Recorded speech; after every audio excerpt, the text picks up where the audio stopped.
అభిషేకాలతో స్వామిని ఆరాధించేము పూలు పళ్ళు తెచ్చి స్వామికి పండుగ పెట్టేము అభిషేకాలతో స్వామిని ఆరాధించేము పూలు పండ్లు తెచ్చి స్వామికి పండుగ పెట్టేము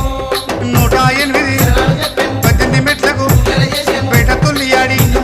108 శరణాలు చెప్పాము 18 మెట్లకు పూజలు చేసాము పేట తుల్లియాడి నిన్ను మెప్పించాము స్వామి రావయ్యో మణికంఠ రావయ్యా స్వామి రావయ్యో మణికంఠ రావయ్యా పందల రాజ పంచగిరీశ స్వామి రావయ్యో మణికంఠ రావయ్యా పందల రాజ పంచగిరీశ స్వామి రావయ్యో మణికంఠ రావయ్యా పంబావాస మాబడి పూజకు స్వామి రావయ్యా మణికంఠ రావయ్యా పంబావాస మాబడి పూజకు స్వామి రావయ్యా మణికంఠ రావయ్యా పందల రాజ పంచగిరీశ స్వామి